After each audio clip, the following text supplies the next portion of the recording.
जय श्री राम दोस्तों, आपका स्वागत है ममता हिंदी कहानियां चैनल में। यहाँ पर आपको मिलेंगी दिल को छू जाने वाली प्रेरणादायक कहानियां। अगर आपको हमारी कहानियां पसंद आए तो वीडियो को लाइक करें, चैनल को सब्सक्राइब करें और अपने सुझाव कमेंट में जरूर दें। आपके सहयोग से आपका अपना चैनल ज्यादा से ज्यादा लोगों तक पहुंच पाए। धन्यवाद।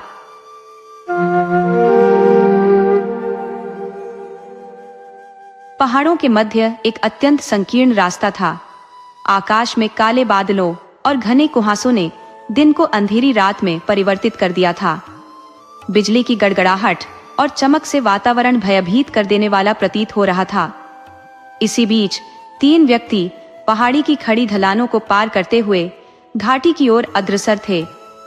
मूसलाधार बारिश और बिजली की तेज कड़क के बीच वे भयभीत होकर कभी आकाश की ओर दृष्टि डालते तो कभी उस पानी की तेज धारा की ओर जो पहाड़ों से बहती हुई उनकी ओर बढ़ रही थी। उनमें से 2 व्यक्ति पानी के प्रवाह से बचने के प्रयास में दौड़ रहे थे, जबकि तीसरा व्यक्ति गंभीरता से विचारों में लीन तेज कदमों से चल रहा था। उनमें से एक, जिसका नाम समर था, ने दूसरे व्यक्ति से कहा, पुरुषोत्तम, बार बार पीछे क्यों देख रहे हो? जल्दी चलो। पुरुषोत्तम ने उत्तर दिया, हमारा तीसरा साथी पीछे रह गया है। वह क्या कर रहा है? समर ने झुंझलाकर कहा, उसे छोड़ो और अपनी जान की फिक्र करो। पुरुषोत्तम ने प्रतिवाद किया, भाई, ये उचित नहीं है कि हम अपने साथी को इस कठिनाई में अकेला छोड़ दें। तभी पीछे से तीसरे साथी संतोष की आवाज आई, अरे समर, रुक जाओ, मैं आ रहा हूं। समर ने कहा, भाई, इतनी धीमी गति से क्यों चल रहे हो? जल्दी आओ और हमारे साथ हो जाओ। संतोष दौड़ते हुए दोनों के पास पहुंच गया।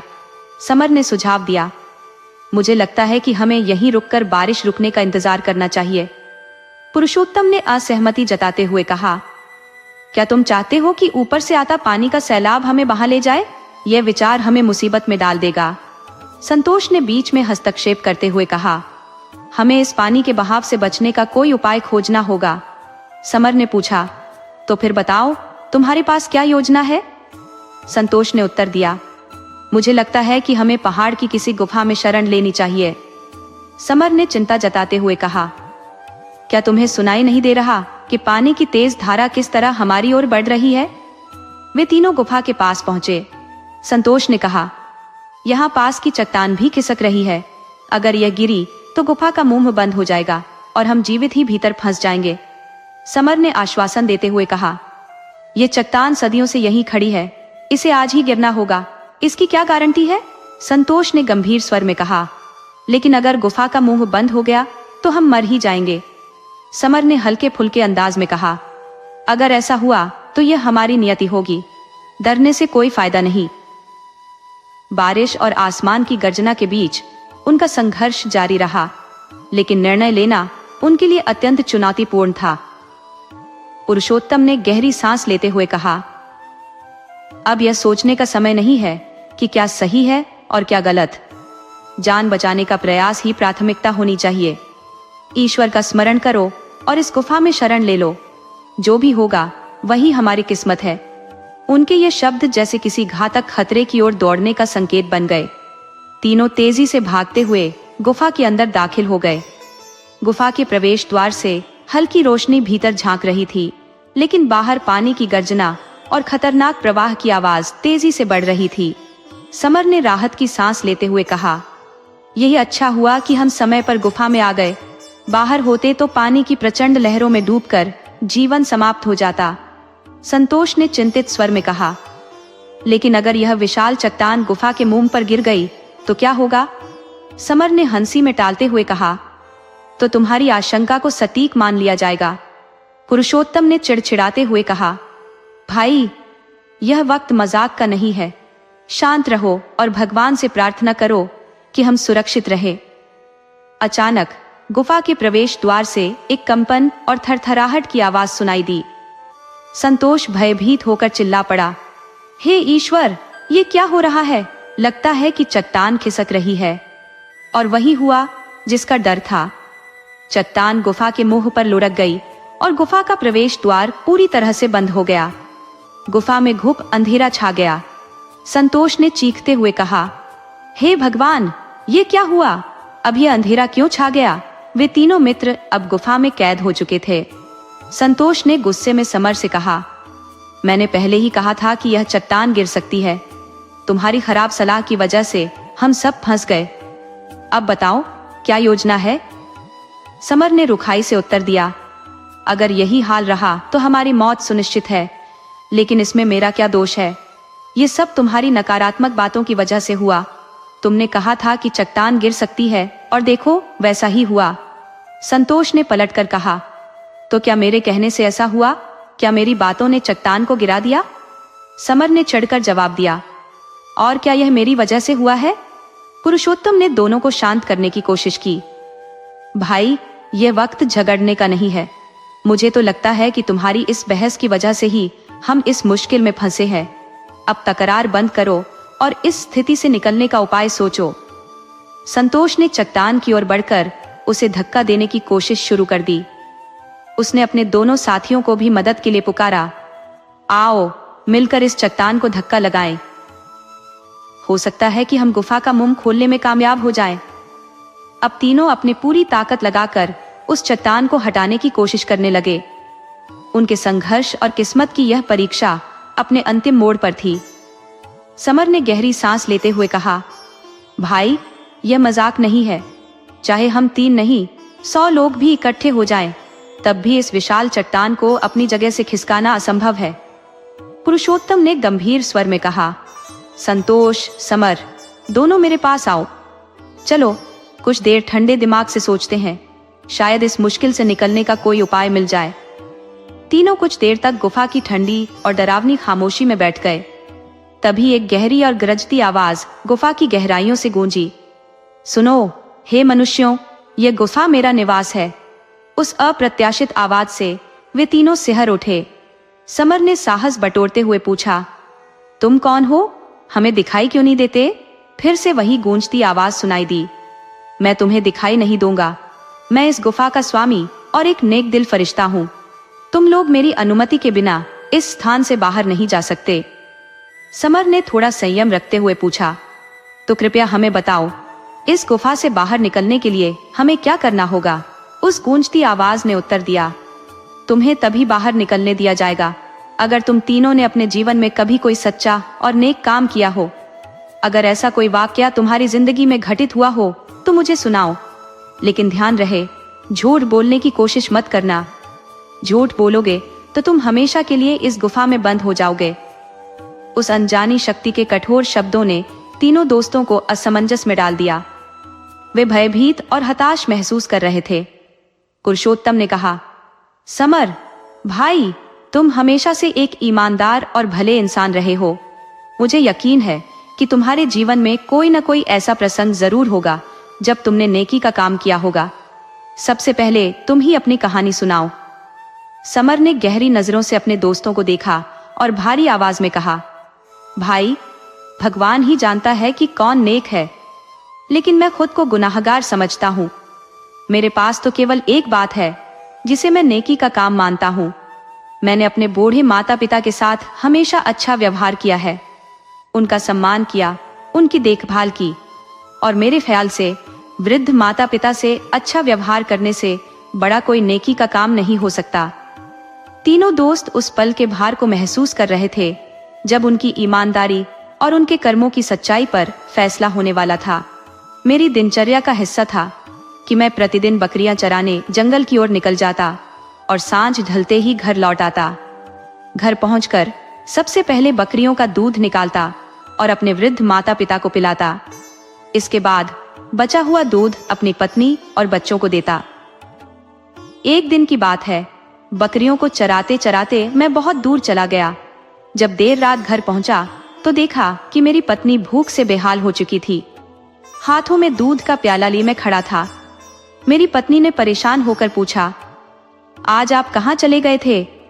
मैंने जवाब दिया, आज बकरियां चराते चराते अनजाने में दूर निकल गया था। मैंने पूछा, माँ बाप कहाँ है?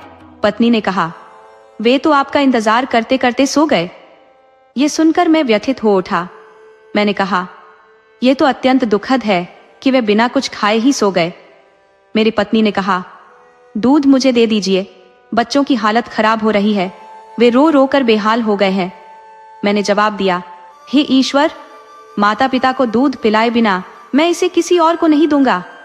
पत्नी ने कहा, वे तो सो रहे हैं और बच्चे भूख से तड़प रहे हैं, पहले बच्चों को दूध पिला दीजिए, जब माता पिता जाग जाएंगे तब उन्हें दूध दे देना।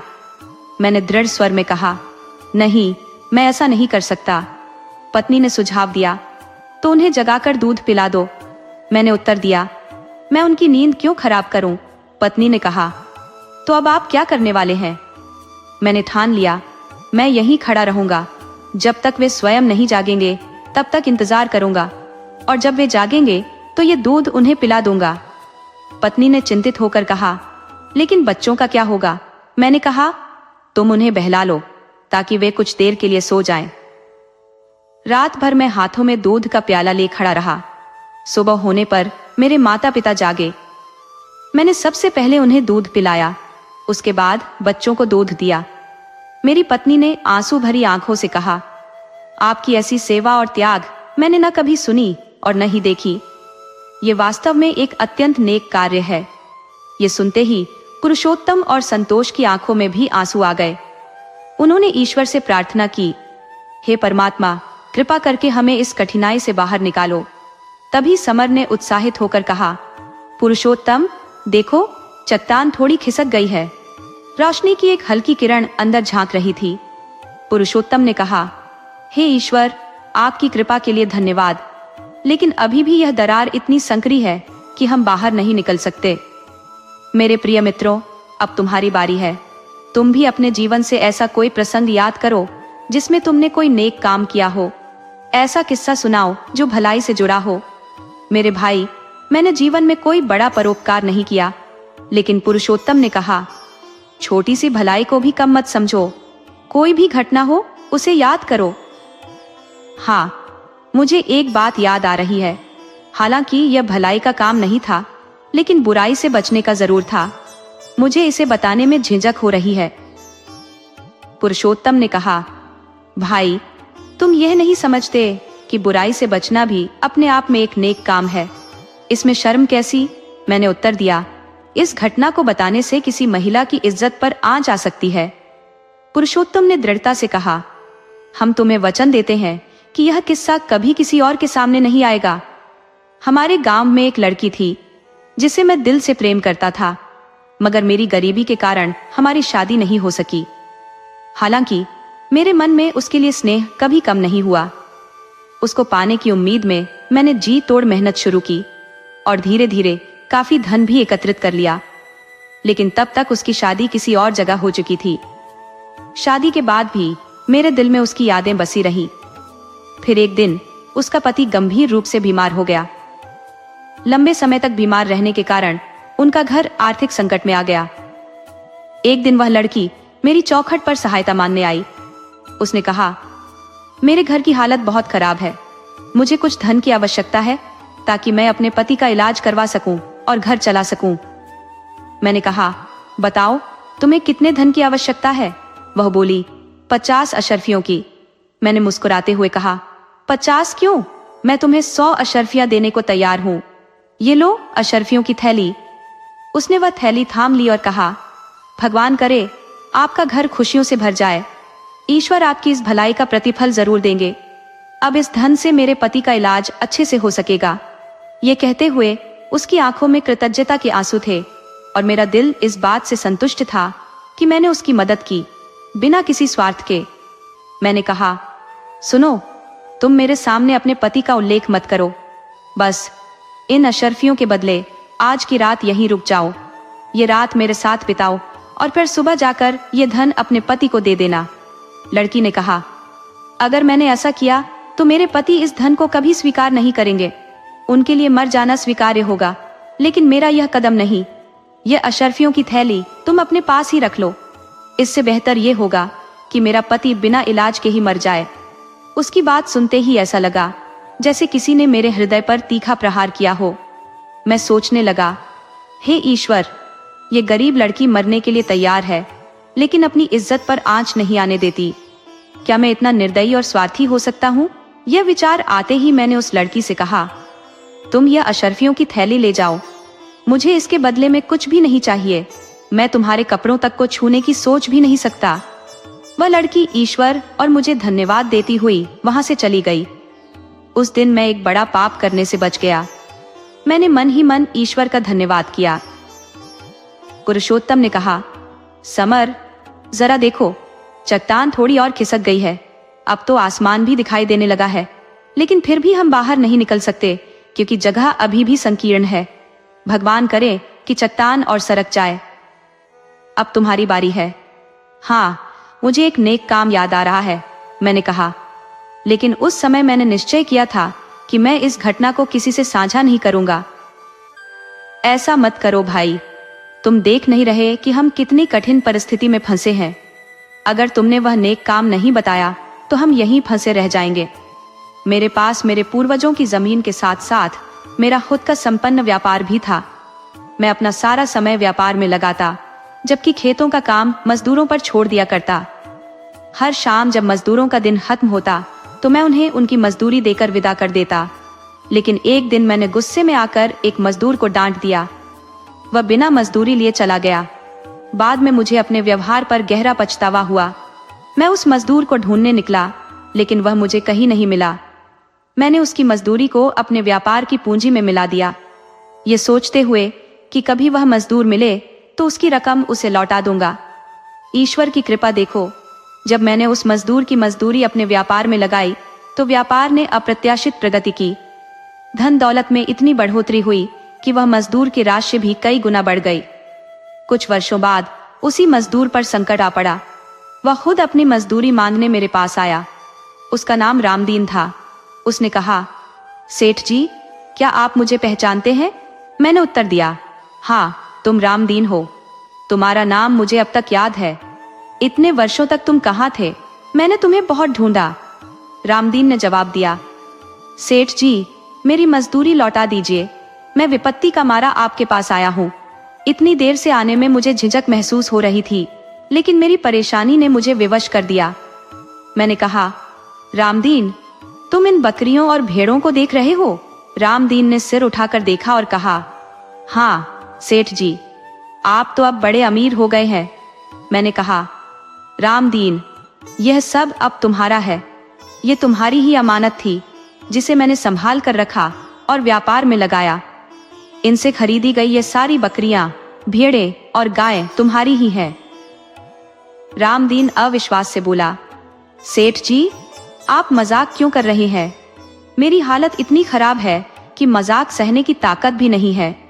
मैंने दृढ़ता से कहा, मुझे ईश्वर की सौगंध, मैं मजाक नहीं कर रहा, ये सब तुम्हारा ही है। रामदीन की आंखें भर आईं। उसने कांपते हुए कहा, क्या सच में यह सब मेरा है?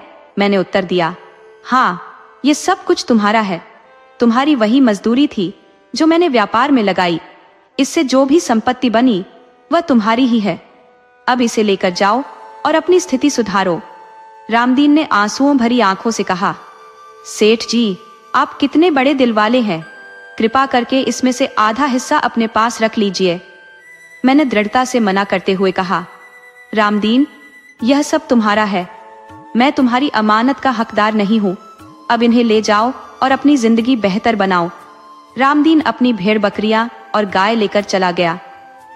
मेरी पत्नी मुझसे 1 महीने तक नाराज रही कि मैंने आधा हिस्सा क्यों नहीं रखा। समर ने कहा, आपका ये नेक काम तो हमारे सारे कामों से कहीं बड़ा है। मुझे लगता है अब गुफा का मुंह खुल जाएगा। इतने में पुरुषोत्तम खुशी से चिल्लाया, देखो, गुफा के मुंह पर रखी चट्टान लुढ़क गई है। गुफा अब पूरी तरह खुल चुकी है।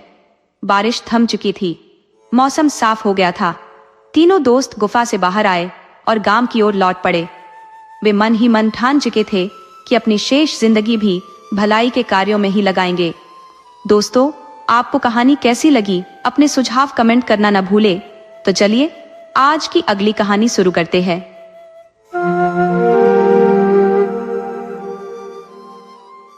प्रीतनगर के राजा के पास लंबे समय तक कोई संतान नहीं थी। अंतहीन यत्नों और अनगिनत प्रार्थनाओं के बाद उनकी चौथी रानी ने एक पुत्र को जन्म दिया। इस शुभ अवसर पर पूरे राज्य में हर्षोल्लास का वातावरण छा गया। हालांकि इस खुशी के माहौल में अगर कोई असंतोष से भरा हुआ था तो वह राजा की पहली 3 रानियां थीं, जो अब तक निसंतान थीं। राजा और चौथी रानी का उल्लास उनकी पहली 3 रानियों से सहन नहीं हुआ। जलन और द्वेष ने उनके मन को इस कदर घेर लिया कि उन्होंने नवजात राजकुमार को अपने रास्ते से हटाने का षड्यंत्र रच लिया। उन्होंने इस दुष्कर्म को अंजाम देने की योजना भी बना ली। उन्हें यह भलीभांति ज्ञात था कि राजा ज्योतिष विद्या में गहरी आस्था रखते हैं और नन्हे राजकुमार की जन्म कुंडली बनवाने के लिए वे अवश्य ही राज ज्योतिषी को बुलाएंगे। तीनों रानियों ने राज ज्योतिषी को बुलाकर उसे गहनों और धन से भरा हुआ एक थैला भेंट किया। उन्होंने उससे कहा, ये सारा धन तुम्हारा हो सकता है, लेकिन तुम्हें हमारा एक काम करना होगा। जब महाराज तुमसे राजकुमार की कुंडली बनाने के लिए कहें तो तुम कुंडली में केवल अशुभ बातें लिखना। कुछ ऐसा करो कि महाराज राजकुमार को इस महल से बाहर निकाल दें। धन के लोभ में अंधे हो चुके ज्योतिषी ने उनकी बात मान ली। जब राजा ने ज्योतिषी को दरबार में बुलाया और कहा, ज्योतिषी जी, कृपया अपनी विद्या से यह बताइए कि हमारे राजकुमार का भाग्य कैसा है। ज्योतिषी ने राजकुमार पर एक नजर डाली। राजकुमार, जो कि सामान्य बच्चों की तुलना में अधिक बड़ा और वजनदार था, उसे देखकर ज्योतिषी असमंजस में पड़ गया। वह सोचने लगा कि ऐसा क्या लिखे जिससे राजा को अपने पुत्र से घृणा हो जाए। कुछ देर विचार करने के बाद लालची ज्योतिषी के मन में कपटपूर्ण योजना आई। उसने राजा से कहा, महाराज, आपकी जय हो।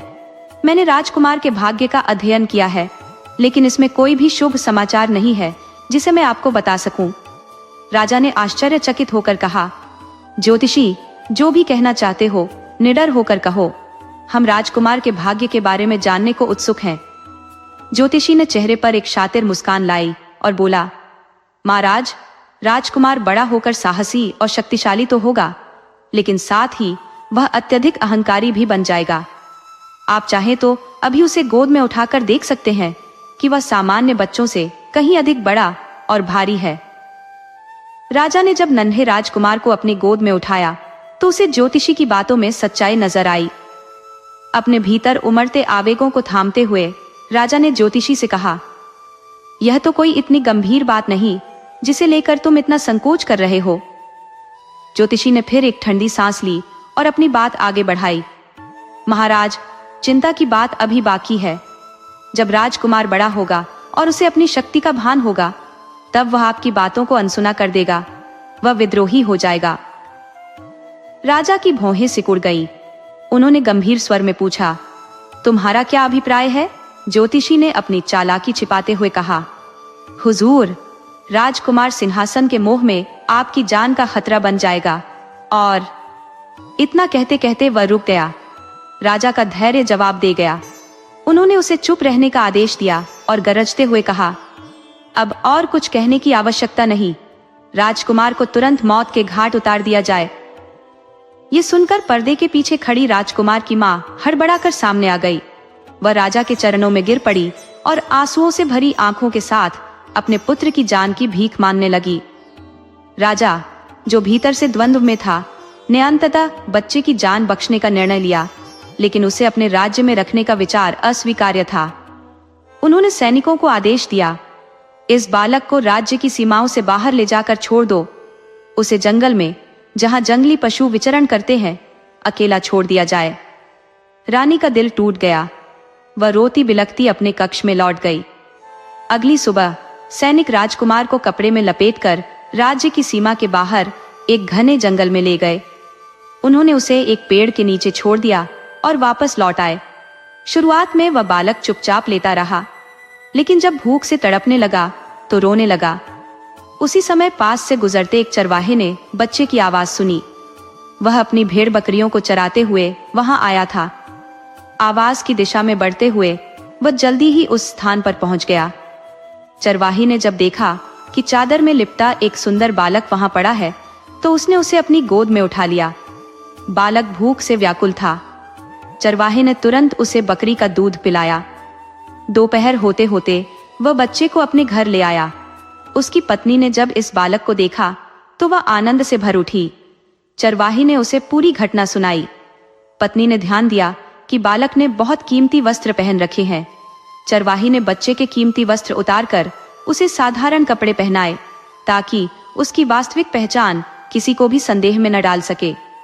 इसके पश्चात राजकुमार का लालन पालन उसी घर में प्रारंभ हुआ। सबसे पहले बच्चे की विलक्षण शक्ति का आभास चरवाहे की पत्नी को हुआ। एक दिन जब वह राजकुमार को गोद में लिए बैठी थी, बच्चा उसकी उंगलियों से खेल रहा था। तभी उसे कोई कार्य स्मरण आया और वह उंगलियां छुड़ाने का प्रयास करने लगी, किंतु छोटे से बालक की पकड़ इतनी प्रबल थी कि वह लाख प्रयत्न करने पर भी अपनी उंगली छुड़ा न सकी। अंततः तभी राहत मिली जब बालक ने स्वयं उसकी उंगली छोड़ दी। इस घटना का जिक्र उसने अपने पति से किया।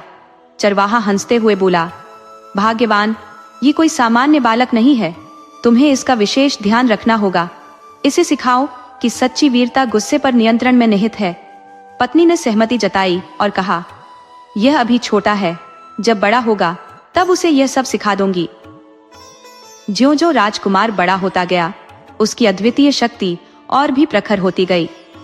एक दिन जब उस पर एक सांप ने हमला किया तो उसने अपने जूते के नीचे सांप को कुचल दिया। एक अन्य अवसर पर जब भेड़िए ने बकरियों पर आक्रमण किया तो उसने न केवल भेड़िए के मुंह से बकरी को छुड़ाया बल्कि उसके जबड़े भी चीर दिए। गांव के बच्चे उसे लंबू लंबू कहकर चिढ़ाते, किंतु वह शांत रहता। उसकी मां ने उसे सिखाया था कि क्रोध को काबू में रखना ही सच्चे साहस की पहचान है। एक दिन चरवाहा अपने घर लौटा तो उसके साथ 2 अजनबी भी थे।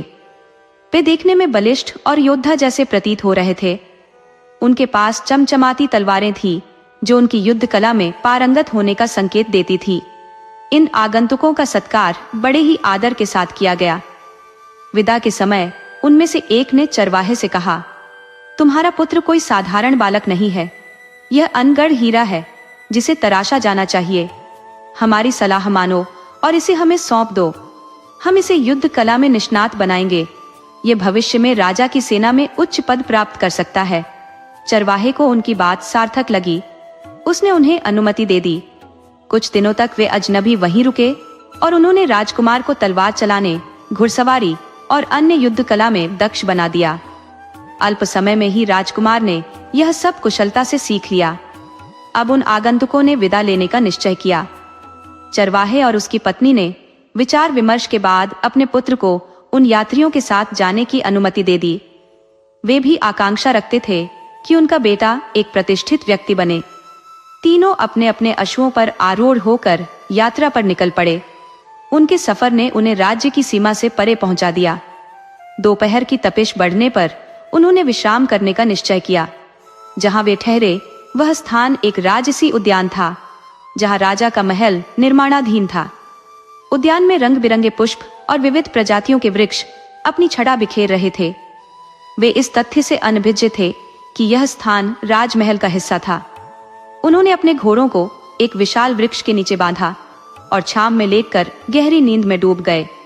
संयोगवश उसी समय राजा अपने निर्माण स्थल का निरीक्षण करने वहां आ पहुंचा। उसके साथ कुछ सैनिक भी थे। जब राजा ने उन तीनों को अपने उद्यान में सोते हुए देखा तो उसका क्रोध 7वें आसमान पर पहुंच गया। उसने सैनिकों को आदेश दिया, इन घुसपैठियों को जगाओ और यहाँ से खदेड़ दो। आवश्यकता पड़े तो इन पर बल प्रयोग करो। सैनिक उनके पास पहुंचे और उन्हें कड़क आवाज में जगाया। नींद से जागने पर उन्होंने स्वयं को सैनिकों से घिरा पाया। तत्काल ही उन्होंने अपने हथियार थाम लिए और ललकारने लगे। सैनिकों ने चेतावनी दी, हमसे संघर्ष करना मूर्खता होगी। बेहतर होगा कि तुम चुपचाप हमारे साथ राजा के समक्ष चलो, अन्यथा तुम्हारी जान को खतरा हो सकता है। उनमें से एक यात्री बोला, हमारी ताकत का अंदाजा मत लगाओ। मैं एक बार में 5 सिपाहियों को हरा सकता हूँ और मेरा साथी 10 को, लेकिन हमारे तीसरे साथी की क्षमता की तो कल्पना भी नहीं कर सकते। वह अकेले 50 लोगों को पछाड़ सकता है। इसके पश्चात वे सैनिकों से भिड़ गए। संघर्ष में राजा के कई सैनिक मारे गए और जो बच गए वे भागकर राजा के पास पहुंचे। उन्होंने भयभीत होकर कहा, महाराज, ये साधारण व्यक्ति नहीं है। ये तीनों अद्वितीय योद्धा प्रतीत होते हैं। इन पर विजय पाने के लिए हमें पूरी सेना लानी पड़ेगी। ये सुनकर राजा चकित हो गया। वह अपने घोड़े से उतरा और उन तीनों के पास गया। राजा को आते देख उन तीनों ने अपने हथियार नीचे कर दिए। राजा ने समीप आकर कहा, तुम तीनों कौन हो और कहां से आए हो? हमने तुम्हारी वीरता देखी, निस्संदेह तुम अत्यंत पराक्रमी योद्धा हो। इसके बाद राजा ने राजकुमार की ओर मुखातिब होकर कहा, विशेष रूप से तुमने जो अद्भुत पराक्रम दिखाया है वह प्रशंसनीय है। तुमने हमारे अनेकों सैनिकों को पल भर में पराजित कर दिया। हम हमेशा वीरों का सम्मान करते हैं। बताओ तुम कौन हो? यह सुनकर दोनों मुसाफिर बोले, महाराज, हम दोनों आपके पड़ोसी राज्य के राजा की सेना में साधारण सैनिक हैं और अपने संबंधियों से मिलने आपके राज्य में आए थे। परंतु यह युवक जो आपके सामने खड़ा है असीम शक्ति का धनी है और अभी किसी कार्य की तलाश में है। हमारी राय है कि आप इसे अपनी सेना में सम्मिलित कर लें। यह आपके राज्य का भविष्य सुदृढ़ करेगा। राजा ने उन तीनों को अपने महल ले जाने का निर्णय किया। वहां पहुंचकर उसने गुप्तचरों को आदेश दिया कि वे उन मुसाफिरों की बातों की सच्चाई जांचें। कुछ समय बाद गुप्तचरों ने इस बात की पुष्टि की कि मुसाफिरों द्वारा कही गई हर बात सत्य थी। सत्यता की पुष्टि होने पर राजा ने राजकुमार को अपनी सेना में सेनापति के पद पर नियुक्त कर लिया। बाकी दोनों मुसाफिरों को बहुमूल्य उपहार देकर सम्मान पूर्वक विदा किया। सेनापति बनने के बाद राजकुमार ने राजा के लिए अनेकों युद्ध जीते। उसकी वीरता और कुशल नेतृत्व से प्रभावित होकर राजा ने एक दिन घोषणा की कि वह अपनी एकमात्र पुत्री का विवाह सेनापति के साथ करेगा। शादी की तैयारियां पूरे उत्साह के साथ शुरू हो गईं। चरवाहे और उसकी पत्नी को भी महल में आमंत्रित किया गया। उन्हें विशेष सम्मान और आतिथ्य दिया गया। यह देखकर दोनों पति पत्नी अचंभित हो गए। जब उन्हें यह ज्ञात हुआ कि उनकी परवरिश में पल्ले युवक की शादी राजकुमारी से होने जा रही है, तो चरवाहे की पत्नी चिंतित हो उठी। उसने कहा, हमें महाराज को पूरी सच्चाई बता देनी चाहिए। यदि राजकुमारी को बाद में सत्य का पता चला तो वह हमारे बेटे का सम्मान नहीं करेगी। इसके पश्चात चरवाहे ने गांव जाकर राजकुमार के बचपन के वे वस्त्र मंगवाए जो उसने उस समय पहने थे जब वह उन्हें मिला था। कपड़ों के साथ पति पत्नी राजा के समक्ष पहुंचे और सारी सच्चाई उजागर कर दी। उन्होंने कहा, महाराज, जिसे आप अपना दामाद बनाना चाहते हैं वह वास्तव में हमारा बेटा नहीं है। उन्होंने उस दिन की पूरी घटना सुनाई और राजकुमार के बचपन के वस्त्र राजा को दिखाए। कपड़े देखकर राजा ने गहन विचार करते हुए कहा, यह साधारण वस्त्र नहीं है। यह बालक निश्चित ही किसी प्रतिष्ठित वंश का उत्तराधिकारी है। राजा ने कहा, मैं इस शुभ अवसर पर पड़ोसी राज्यों के समस्त नरेशों को आमंत्रित करूंगा और इन वस्त्रों को एक पुतले पर सजाकर अपने राजमहल के विशिष्ट स्थान पर प्रदर्शित करूंगा। ये सुनकर चरवाहा और उसकी पत्नी बोले, महाराज, अब हमें यहाँ से विदा लेना चाहिए। राजा ने गंभीर स्वर में कहा, यह सत्य है कि मेरे भावी दामाद आपके जैविक पुत्र नहीं है, परंतु आपने जिस निष्ठा से उनका पालन पोषण किया वह अतुलनीय है। आपके प्रति उनका आदर और प्रेम अटूट है। आप स्वयं को मेरा सगा संबंधी ही समझे और इस सत्य को उनके समक्ष प्रकट न करें। दोनों ने नम्रता पूर्वक राजा का आभार व्यक्त किया और महल के उस हिस्से में चले गए जहां उनके ठहरने की व्यवस्था की गई थी। राजकुमार और राजकुमारी के विवाह समारोह में आसपास के सभी राजा महाराजा, उनकी रानियां और गणमान्य अतिथि उपस्थित थे। इस अवसर पर विभिन्न कलाकार, बाजीगर और नृत्य समूह भी आमंत्रित किए गए थे। विवाह के उपरांत सभी अतिथियों को शाही भोज का निमंत्रण दिया गया। भोजन के दौरान राजकुमार की असली माँ, जो स्वयं रानी थी, की दृष्टि पुतले पर पड़ी। पुतले ने राजकुमार के बचपन के वस्त्र धारण किए हुए थे। उन वस्त्रों को देखते ही रानी की आंखों में अश्रुधारा बह निकली। वह व्यग्रता से पुतले के पास गई और वस्त्रों को उलट पलट कर देखने लगी। उनकी दृष्टि कमीज की आस्तीन पर बने 2 सिर वाले शेर के चिन्ह पर ठहर गई। आश्चर्य और भावनाओं से भरी रानी सीधे राजा के पास पहुंची और उत्तेजित स्वर में बोली, यह वस्त्र आपको कहां से प्राप्त हुए? ये तो मेरे पुत्र के वस्त्र हैं। राजा ने तुरंत चरवाहे और उसकी पत्नी को बुलवाया और उनका परिचय रानी से कराया। चरवाहे ने गहन भावुकता के साथ पूरी घटना का विवरण दिया, कैसे उन्हें राजकुमार जंगल में मिला था और उन्होंने उसे अपना समझकर पाला। जब यह सत्य प्रकट हुआ तो सभा में सन्नाटा छा गया। राजकुमार सहित सभी उपस्थित जन इस खुलासे से चकित रह गए। चरवाहा और उसकी पत्नी की आंखें भर आईं और वे मौन खड़े राजकुमार को निहारते रहे। राजकुमार ने स्थिति को समझने के लिए कुछ पल चुप्पी साधी, फिर गंभीर स्वर में बोला, मैं जानना चाहता हूं कि आखिर मैं राजमहल से जंगल में कैसे पहुंचा। कृपया मुझे संपूर्ण सच्चाई बताई जाए। उसके जैविक माता पिता मौन और स्तब्ध खड़े रहे। राजकुमार ने अपनी बात दोहराई, जब तक मुझे मेरे अतीत की पूरी जानकारी नहीं मिलेगी मैं संतुष्ट नहीं हो सकता। राजकुमार ने तीव्र स्वर में कहा, मैं आपको अपना वास्तविक पिता नहीं मान सकता। ये सुनकर उसके असली पिता ने शोकपूर्ण मुद्रा में सिर झुका लिया और बोले, महारानी, यह सत्य बताने का साहस मुझ में नहीं है, तुम ही इसे सच्चाई से अवगत कराओ। रानी ने धीमे किंतु कंपित स्वर में संपूर्ण कथा अपने पुत्र को सुनाई। अपनी माता की विवशता और पिता की कठोरता को सुनकर राजकुमार का हृदय पीड़ा से भर गया। उसने अपनी मां को गले लगाकर आंसुओं में डूबकर सांत्वना दी, किंतु जब राजा ने उसे आलिंगन करने का प्रयास किया तो वह पीछे हटते हुए बोला, नहीं महाराज, मैं आपका पुत्र नहीं हूं। मेरी मां दोषी नहीं है, क्योंकि उन्हें तो आप जैसे स्वार्थी व्यक्ति ने विवश कर दिया था, लेकिन आपको मैं कभी क्षमा नहीं कर सकता। राजा की आंखें पश्चाताप से भर गई। वे उदासी भरे स्वर में बोले, तुम सही कहते हो पुत्र, ज्योतिषियों के कथनों पर अंधविश्वास करना मेरी सबसे बड़ी भूल थी।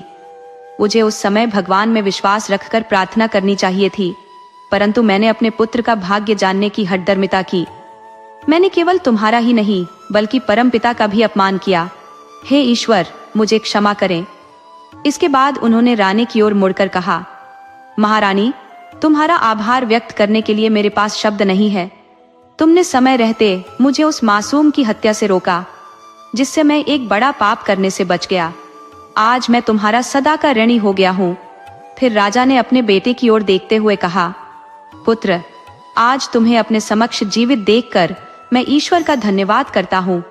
तुम चाहे मुझे क्षमा करो या न करो, परंतु मेरी मृत्यु के बाद इस राज्य का दायित्व संभाल लेना। यह मेरी नहीं बल्कि राज्य और उसकी प्रजा की भलाई के लिए आवश्यक है। इस मार्मिक संवाद के बीच वहां उपस्थित सभी की आंखें अश्रुपूरित हो गईं। चरवाहा, जो यह सब कुछ देख रहा था, अपने आंसुओं को रोककर राजकुमार से बोला, बेटा, अपने पिता को क्षमा कर दो। ये सुनकर राजकुमार का पहले से भरा हृदय द्रवित हो उठा। उसने बिना कुछ कहे राजा को गले लगा लिया और फूट फूट कर रोने लगा। राजा की आंखों से भी संतोष और खुशी के आंसू बह निकले। वहां उपस्थित सभी अतिथि इस पिता पुत्र के पुनर्मिलन को देखकर आनंदित हो उठे। कुछ देर तक वहां सन्नाटा छाया रहा। फिर राजकुमारी के पिता ने सभा को संबोधित करते हुए कहा, ये दिवस आनंद और उत्सव का है। सभी अतिथि शाही भोज का आनंद लें। इसके बाद राजकुमार और राजकुमारी का विवाह अत्यंत धूमधाम से संपन्न हुआ। विवाह के पश्चात राजकुमार ने अपने असली माता पिता के साथ रहने का निर्णय लिया, परंतु उसने अपने पालन पोषण करने वाले माता पिता को भी नहीं भुलाया। उसने उनके लिए महल के समीप एक भव्य निवास का निर्माण कराया और उन्हें वहीं स्थापित किया। इस प्रकार सभी ने एक समृद्ध और सुखी जीवन व्यतीत किया। दोस्तों, आपको कहानी कैसी लगी? अपने सुझाव कमेंट करना न भूले।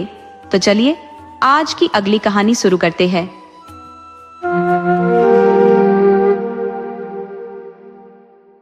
बात बहुत पुराने समय की है। एक गांव में सरजू नामक किसान रहता था, जो अत्यंत परिश्रमी था।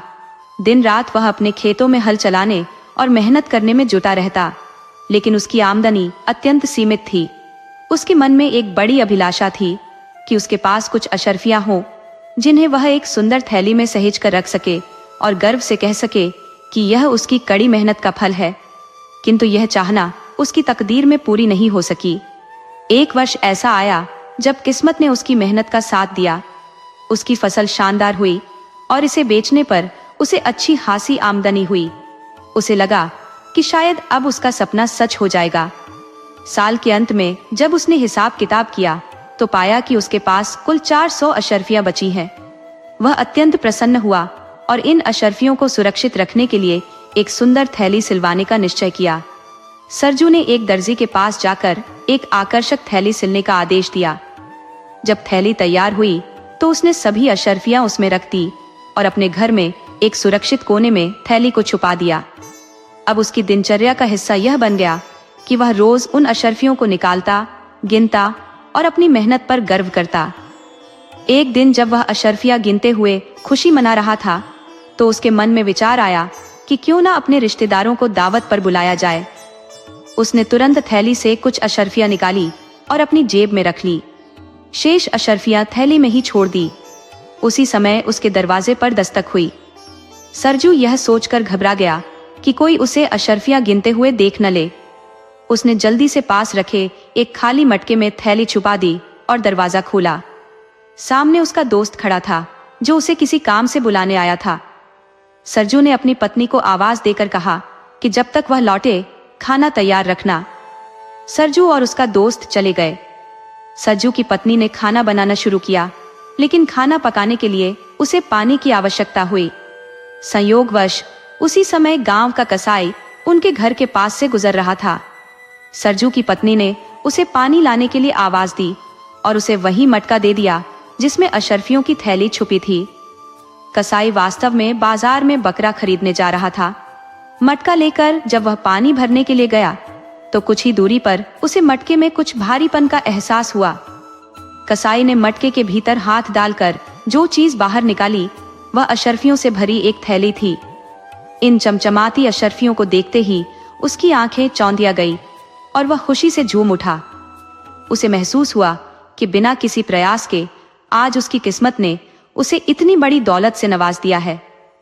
एक पल को उसके मन में यह विचार आया कि थैली को सरजू की पत्नी को वापस कर दे, किंतु फिर उसने सोचा कि अगर उसे इस थैली के अस्तित्व का पता होता तो वह कभी मटका उसके हाथ में न थमाती। इसी तर्क के साथ उसने थैली को अपने पास रखने का निर्णय लिया। अब पानी लाने का विचार उसके दिमाग से पूरी तरह मिट चुका था। वह सोचने लगा कि इस अप्रत्याशित धनराशि को किसी आवश्यकता के समय उपयोग में लाएगा। थैली को सुरक्षित रखने का उपाय खोजते हुए वह पशु बाजार जा पहुंचा। वहां उसने अपनी बची खुची रकम जोड़कर एक भारी भरकम स्वस्थ बकरा खरीद लिया। बकरे को लेकर वह घर की ओर लौटने लगा, लेकिन रास्ते में उसे चिंता सताने लगी। उसने सोचा कि यदि थैली उसके पास रही तो इसके चोरी हो जाने का खतरा हमेशा मंडराता रहेगा। जमीन में गाड़ना भी सुरक्षित नहीं और किसी पर भी भरोसा करना इस दौर में मूर्खता होगी। अंततः उसने एक विचित्र योजना बनाई, थैली को बकरे के मुंह में ठूंस कर उसके गले से नीचे उतार देने की। ये सोचकर कि जब बकरे को काटेगा तब यह थैली भी वापस मिल जाएगी, उसने थैली को बकरे को जबरन निगलवा दिया। बकरे को घर के आंगन में बांधने के बाद कसाई किसी आवश्यक काम से बाहर चला गया। इधर सरजू अपने दोस्त का काम निपटाकर लौट रहा था। रास्ते में उसने कसाई के घर के सामने उस तगड़े बकरे को खड़े देखा। उसकी नजर बकरे पर टिक गई और मन में ख्याल आया कि यह बकरा दावत के लिए बिल्कुल उपयुक्त रहेगा। सरजू ने बकरे को खरीदने का निश्चय किया और कसाई के बेटे को दाम चुकाकर बकरा लेकर अपने घर आ गया। घर पहुंचने के बाद उसे अचानक अपनी थैली की याद आई। जब उसने मटके को ढूंढा तो वह गायब था। परेशान होकर उसने अपनी पत्नी से सवाल किए। सच्चाई जानकर सरजू हताश हो गया और निराशा में अपना सिर पीटने लगा। कुछ देर तक वह अपनी खोई हुई अशर्फियों का शोक मनाता रहा, लेकिन धीरे धीरे उसकी आत्मा शांत हुई और उसने सोचा कि जो होना था वह हो चुका। अब पश्चाताप से कोई लाभ नहीं। उसने खुद को संभाला और रिश्तेदारों को दावत देने की अपनी योजना को पूरा करने का निश्चय किया। अगले दिन सरजू के घर रिश्तेदारों की भीड़ जुटी। उसने अपने पास बची हुई रकम से शानदार भोजन का प्रबंध किया। उस दिन सरजू ने भले ही अपनी अशर्फियां खो दी थी, लेकिन उसने अपने रिश्तों को सहेजने की संतुष्टि पाई। सरजू ने दावत की तैयारी के लिए बकरे को जब हलाल किया तो उसके पेट से वह थैली निकल आई जिसमें अशर्फियां भरी थी। यह देखकर सरजू की खुशी का ठिकाना नहीं रहा। उसने तुरंत थैली को धोया, उसमें से अशर्फियां निकाली और एक एक अशर्फी को गिनने लगा। सारी अशर्फियां सही सलामत थी। ये जानकर उसकी खुशी दुगुनी हो गई। वह हर अशर्फी को चूमता और फिर थैली में रख देता। मन ही मन सोचने लगा कि यह एक अलौकिक संयोग है। जो खो गया था वह चमत्कारिक रूप से लौट आया। इसके बाद उसने निश्चय किया कि अब वह इस थैली को अपनी कमर से बांध कर रखेगा ताकि यह हर वक्त उसके साथ रहे। वह इसे खुद से एक पल के लिए भी अलग नहीं करेगा। उसकी इस सनक पर उसकी पत्नी ने उसे खूब खरी खोटी सुनाई। उसने तर्क दिया कि वह केवल अपने धन की सुरक्षा कर रहा है और आगे भगवान जो चाहे वही होगा। इस तरह कुछ दिन बीत गए। एक दिन जब सरजू पास के झरने पर स्नान के लिए गया तो उसने अपनी थैली एक पत्थर पर रख दी। नहाने के बाद वह कपड़े पहनकर वहां से चला गया, लेकिन थैली वहीं भूल गया। सरजू के वहां से जाने के कुछ समय बाद एक चरवाहा अपनी भेड़ बकरियों को पानी पिलाने के लिए झरने पर आया। उसकी नजर थैली पर पड़ी। उसने थैली उठाई और जब उसे खोला तो अशर्फिया देखकर उसकी खुशी का ठिकाना न रहा। चरवाहा थैली को लेकर अपने घर पहुंचा। उसने अशर्फिया गिनी, पूरी 300 थी। उसने भी कसाई की तरह सोचा और अशर्फिया किसी बुरे वक्त के लिए सुरक्षित रख दी। फिर वह अपनी भेड़ बकरियों को चराने में लग गया। इधर सरजू को अपनी थैली की याद आई। वह भागता हुआ झरने पर पहुंचा और थैली को ढूंढने लगा।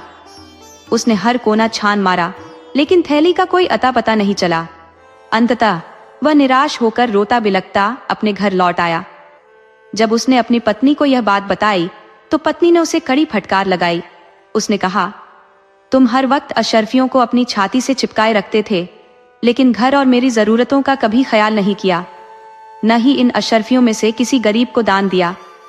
यही कारण है कि भगवान ने तुम्हारी थैली गायब कर दी। पत्नी की बात सुनकर सरजू को अपनी गलती का एहसास हुआ। वह बेहद शर्मिंदा हुआ और समझ गया कि लालच और स्वार्थ का परिणाम सदा दुखद ही होता है। सरजू ने ईश्वर के सामने हाथ जोड़कर प्रार्थना की और खुद से यह प्रण लिया कि अब वह धन को केवल जमा करने की बजाय अपने परिवार की आवश्यकताओं और जरूरतमंदों की सहायता में लगाएगा। दूसरी ओर वह चरवाहा, जिसने अशर्फियों की थैली को अपने पास छिपा रखा था, अपनी बकरियों को चराने में लगा हुआ था। जब वह एक पुराने कुएं के पास से गुजरा तो उसने कुछ घुड़सवारों को अपनी ओर आते देखा। उसे लगा कि कहीं वे उसकी थैली छीन न ले। घबराहट में उसने थैली कुएं में डाल दी और अंधेरा होने के कारण बकरियों को लेकर घर चला गया। अगले दिन दोपहर के समय सरजू उसी रास्ते से गुजर रहा था। उसे प्यास लगी और जब वह उस कुएं के पास पहुंचा तो उसने बाल्टी को पानी निकालने के लिए कुएं में डाला।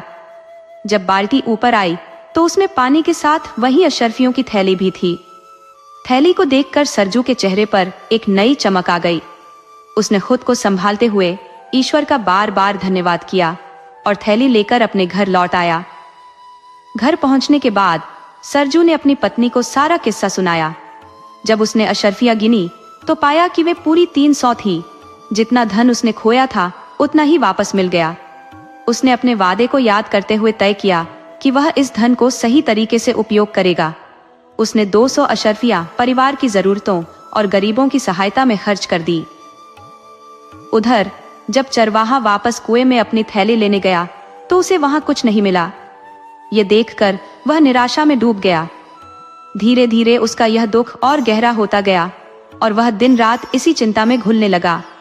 संयोगवश वह चरवाहा सरजू का दूर का रिश्तेदार था। एक दिन वह किसी काम से सरजू के गांव आया और उसके घर पहुंचा। सरजू ने उसे देखकर गर्मजोशी से स्वागत किया, उसे भोजन कराया और फिर दोनों बातचीत करने लगे। बातचीत के दौरान सरजू ने महसूस किया कि चरवाहा बेहद उदास और चिंतित है। उसने इसका कारण पूछा तो चरवाहा बोला, बहुत समय बाद ईश्वर ने मुझे कुछ धन दिया था। मैंने उसे कुएं में सुरक्षित रखा था, लेकिन अब वह गायब हो गया है। यह सुनकर सरजू का मन व्यथित हो गया। वह चुपचाप भीतर गया और अपनी पत्नी को सारी बात बताई। उसने कहा, हमारे पास जो धन बचा है उसे इस चरवाहे को दे देते हैं। वह धन हमारे लिए तो ईश्वर की कृपा से लौट आया, लेकिन इसे शायद अब इसकी जरूरत है। इस प्रकार सरजू ने बची हुई 100 अशर्फियां चरवाहे को सौंप दी। चरवाहा उन अशर्फियों को लेकर हर्षित मन से घर की ओर प्रस्थान कर गया। घर लौटते समय उसके मन में यह विचार आया कि इस बार वह उन अशर्फियों को ऐसी सुरक्षित जगह पर छिपाएगा जहां से उनका दोबारा गुम हो जाना असंभव हो। चरवाहे के पास एक मोटी और मजबूत लकड़ी थी, जिसका उपयोग वह अपनी बकरियों को हाँकने के लिए करता था। उसने लकड़ी के खोखले हिस्से को काटकर उसमें अशर्फियां छिपा दी। कुछ दिनों बाद चरवाहा नदी किनारे खड़ा था। अचानक उसकी लकड़ी उसके हाथ से छूटकर नदी की तेज धारा में बह गई। उसने उसे पकड़ने का हर संभव प्रयास किया, लेकिन लकड़ी उसकी पकड़ में नहीं आई। लकड़ी धीरे धीरे बहते हुए सरजू के गांव की ओर बढ़ गई। संयोगवश उस समय सरजू नदी में स्नान कर रहा था। उसने देखा कि एक भारी लकड़ी उसकी ओर आ रही है। जिज्ञासावश उसने उस लकड़ी को पकड़ लिया और अपने घर ले आया। घर पहुंचकर सरजू ने देखा कि उसकी पत्नी चूल्हे पर भोजन पका रही थी और जलावन लगभग समाप्त हो चुका था। उसने लकड़ी को 2 टुकड़ों में काटा और चूल्हे में डालने ही वाला था कि अचानक लकड़ी के भीतर से अशर्फियां छनछनाती हुई गिर पड़ी। सरजू ने तुरंत उन्हें उठाकर गिना तो पाया कि वे पूरी 100 थीं। वह खुशी से झूम उठा और ईश्वर को धन्यवाद देते हुए बोला, हे ईश्वर, आपने मेरे नुकसान की भरपाई कर दी। एक बार फिर सरजू ने उदारता से धन खर्च करना शुरू कर दिया। उसने अपनी आवश्यकताओं को पूरा किया और जरूरतमंदों की मदद की। कुछ समय बाद वही चरवाहा फिर से सरजू के घर पहुंचा। इस बार भी वह अत्यंत उदास और चिंतित लग रहा था। सरजू ने उससे उसकी उदासी का कारण पूछा तो उसने सारी घटना विस्तार से सुना दी। चरवाही ने बताया कि उसने लकड़ी के खोखले हिस्से में अशर्फियां छिपा दी थी, लेकिन लकड़ी नदी में बह गई। सरजू ने उससे गहराई से पूछताछ की और जाना कि अशर्फियां उसने एक झरने से प्राप्त की थी। तब सरजू को पूरी बात समझ में आ गई। उसने चरवाहे को पूरी घटना सुनाई कि लकड़ी कैसे उसके पास पहुंची और अशर्फियां कैसे उसके हाथ आईं। चरवाहा ये सुनकर अचंभित रह गया, लेकिन फिर उसने राहत की सांस ली और कहा, चलो, अच्छा ही हुआ कि यह धन उस व्यक्ति के पास पहुंच गया जिसका यह वास्तव में था। उसने आगे कहा, सच ही कहा गया है, मेहनत से अर्जित धन कभी व्यर्थ नहीं जाता। इस कहानी से यह शिक्षा मिलती है कि ईमानदारी और परिश्रम का फल सदा मिलता है। अगर आपको यह कहानी पसंद आई हो तो इसे साझा करें। ऐसी ही और कहानियों के लिए हमारे साथ जुड़े रहें। वह भली भांति जानती थी कि मंदिर में आने वाले लोग अत्यंत श्रद्धालु प्रवृत्ति के होते हैं। उसका यह आकलन सटीक था, क्योंकि अधिकांश आगंतुक उसे 2-4 सिक्के अवश्य थमा देते। अंधी उन्हें दुआएं देती और स्नेहपूर्वक धन्यवाद करती। कभी कभी महिलाएं उसके पल्लू में मुट्ठी भर अनाज भी छोड़ जाती। पूरा दिन वह इसी प्रकार हाथ फैलाए मंदिर के द्वार पर खड़ी रहती। शाम होते ही वह मन ही मन भगवान का स्मरण करती और अपनी लाठी का सहारा लेकर अपनी झोपड़ी की ओर बढ़ जाती। उसकी झोपड़ी नगर की सीमा के बाहर स्थित थी। रास्ते में भी वह याचना जारी रखती। हालांकि राहगीरों में से अधिकांश उसे कुछ देने के बजाय डांट फटकार लगा देते, लेकिन अंधी की प्रार्थना रुकी नहीं। झोपड़ी तक पहुंचते पहुंचते उसे इक्का दुक्का सिक्के और मिल जाते। झोपड़ी के करीब आते ही एक 10 वर्षीय बालक दौड़ता कूदता उसकी ओर आता और उसे लिपट जाता। अंधी उसके माथे को टटोल कर चूमती। ये बालक कौन था, कहां से आया था, इसका रहस्य किसी को ज्ञात नहीं था। 5 वर्ष पूर्व पड़ोसियों ने उसे अकेला देखा था। उन्हीं दिनों एक संध्या लोगों ने उसकी गोद में एक रोता हुआ बच्चा देखा। वह उसे चुप कराने के लिए उसके मुख को चूम रही थी। यह घटना सामान्य प्रतीत हुई, इसलिए किसी ने भी उससे कुछ नहीं पूछा। उस दिन से बालक उसकी छत्रछाया में रहने लगा और बेहद प्रसन्न रहने लगा। अंधी उस बालक को अपनी सामर्थ्य से बढ़कर खिलाती और पहनाती। उसने अपनी झोपड़ी में एक मिट्टी की हांडी गाड़ रखी थी। जो कुछ भी वह दिन भर में मांग कर लाती उसे उस हांडी में डाल देती और किसी वस्तु से उसे ढक देती ताकि दूसरों की नजर उस पर न पड़े। उसके पास इतना भोजन हो जाता कि वह और बच्चा भरपेट खा सके। पहले वह बालक को तृप्त करती, फिर स्वयं भोजन करती। रात्रि में बालक को अपने वक्ष से लगाकर सो जाती। प्रातःकाल होते ही वह बालक को खिला पिलाकर फिर से मंदिर के द्वार पर जा खड़ी होती। काशी के प्रसिद्ध व्यापारी सेठ बनारसी दास का नाम वहां के हर बच्चे बूढ़े की जुबान पर था।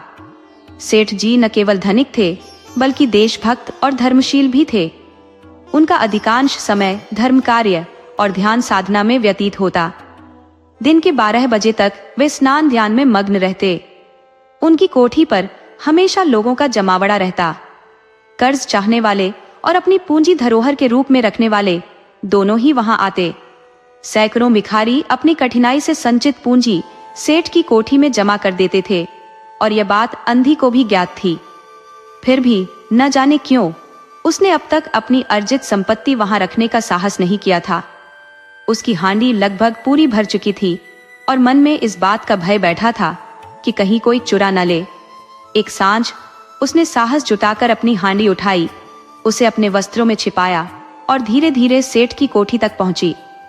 वहां पहुंचकर उसने अपनी हांडी सेठ के समक्ष सरकाई और कांपते हुए स्वर में बोली, सेठ जी, इसे अपने पास रख लीजिए। मैं अंधी और असहाय हूँ, इसे कहाँ तक अपने साथ घसीटती फिरूं। सेठ ने हांडी की ओर दृष्टि डाली और पूछा, इसमें क्या है? अंधी ने उत्तर दिया, भीख मांग मांग कर अपने बच्चे के लिए कुछ पैसे इकट्ठे किए हैं। अपने पास रखने में भय लगता है, कृपया इसे अपने पास सुरक्षित रख ले। सेठ ने मुनीम को इशारा करते हुए कहा, इसे जमा कर लो। फिर बुढ़िया से नाम पूछा। अंधी ने अपना नाम बताया। मुनीम ने नकदी गिनकर उसके नाम से जमा कर ली। अंधी सेठ को आशीर्वाद देते हुए अपनी झोपड़ी की ओर लौट गई। 2 वर्ष बड़े सुकून और संतोष के साथ बीत गए, परंतु एक दिन अंधी के बालक को तेज बुखार हो गया। उसने घरेलू नुस्खों, झाड़ फूंक और टोने टोटकों का सहारा लिया, किंतु सभी प्रयास निष्फल रहे। बच्चे की हालत बिगड़ती गई। अंधी का हृदय चूर चूर हो गया, उसका धैर्य जवाब दे गया। आखिरकार उसने सोचा कि शायद डॉक्टर का इलाज कारगर साबित हो। इस विचार के साथ वह गिरती पड़ती सेठ की कोठी तक जा पहुंची। वहां सेठ को देखकर उसने गिड़गिड़ाते हुए कहा, सेठ जी, मेरी जमा की गई पूंजी में से 10 रुपए दे दीजिए। मेरा बच्चा मर रहा है, डॉक्टर को दिखाना है। सेठ ने कठोर स्वर में उत्तर दिया, कौन सी जमा पूंजी? मेरे पास किसी के पैसे जमा नहीं है।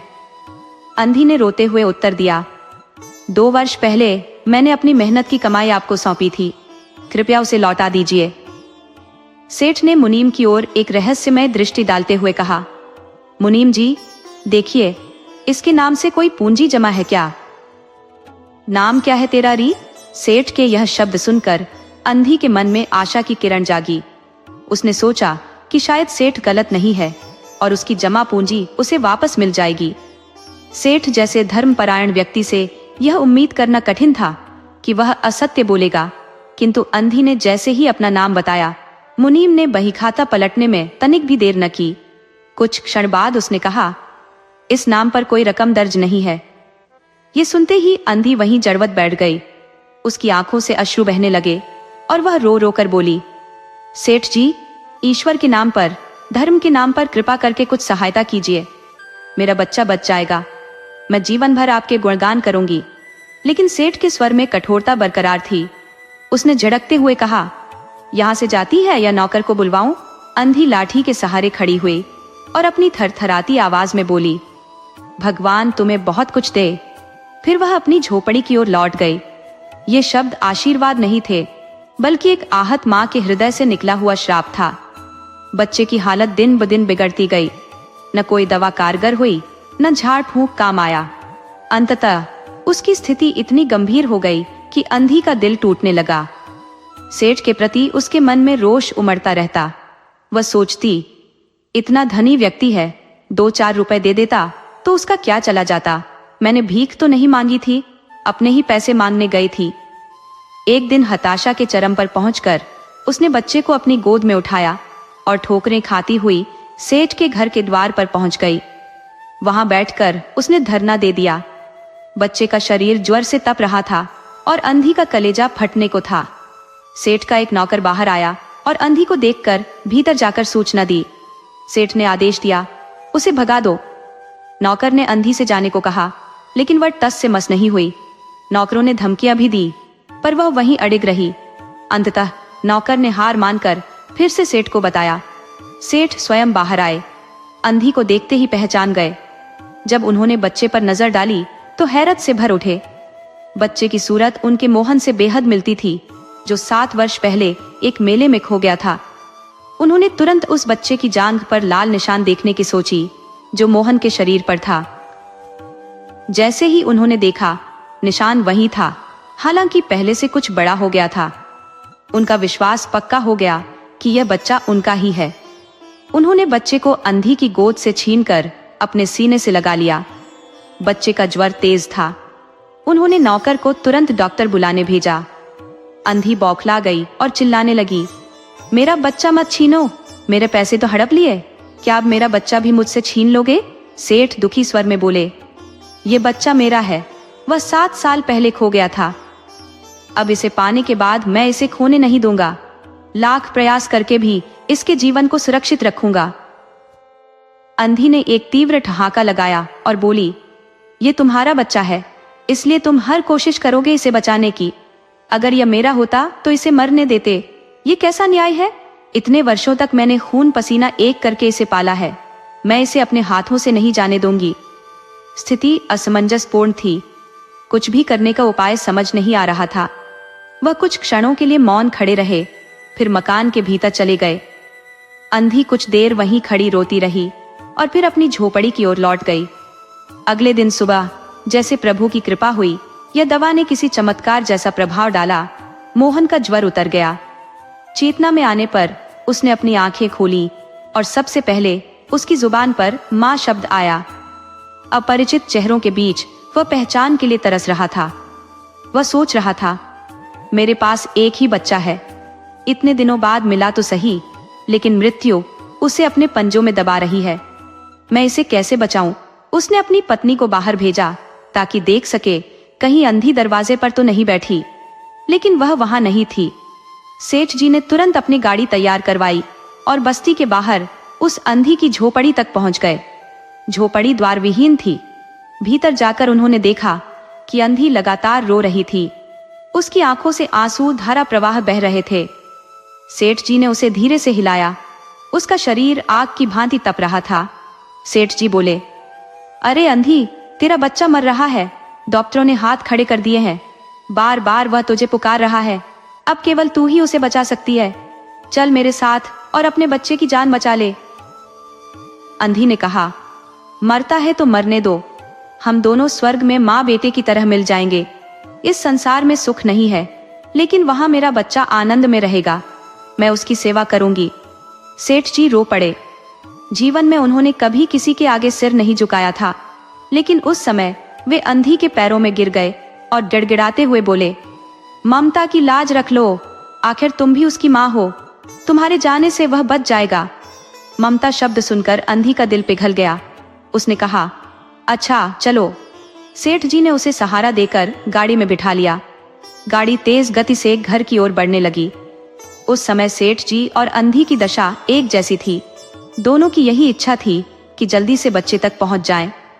घर पहुंचकर सेठ जी ने अंधी को सहारा देकर भीतर ले गए। अंधी ने मोहन के माथे पर हाथ फेरा। मोहन तुरंत पहचान गया कि यह उसकी माँ का स्पर्श है। उसने अपनी माँ को देखकर कहा, माँ तुम आ गई। अंधी ने स्नेहपूर्ण स्वर में उत्तर दिया, हाँ बेटा, तुम्हें छोड़कर कहाँ जा सकती हूँ। मोहन ने अपनी माँ की गोद में सिर रखा और तुरंत गहरी नींद में सो गया। अगले दिन उसकी स्थिति में सुधार होने लगा। कुछ ही दिनों में वह पूरी तरह स्वस्थ हो गया। जो काम वैद्य, हकीम और डॉक्टर नहीं कर पाए, वह अंधी के ममता भरे प्यार ने कर दिखाया। मोहन के स्वस्थ हो जाने के बाद अंधी ने विदा मांगी। सेठ जी ने उसे रोकने का बहुत प्रयास किया, लेकिन वह नहीं मानी। अंततः सेठ जी ने रुपयों की एक थैली उसके हाथ में दी। अंधी ने पूछा, इसमें क्या है? सेठ जी बोले, ये तुम्हारे रुपए और मेरा अपराध है। अंधी ने कहा, ये रुपए मैंने तुम्हारे मोहन के लिए जमा किए थे, इन्हें उसी को दे देना। यह कहकर उसने थैली वहीं छोड़ दी और अपनी लाठी के सहारे चल दी। झोपड़ी से बाहर निकलकर उसने एक बार फिर उस घर की ओर देखा। उसकी आंखों से आंसू बह रहे थे, लेकिन भिखारिन होते हुए भी वह सेठ से अधिक महान थी। इस समय सेठ एक याचक था और वह भिखारिन एक दाता। दोस्तों, आपको कहानी कैसी लगी? अपने सुझाव कमेंट करना न भूले। तो चलिए आज की अगली कहानी शुरू करते हैं।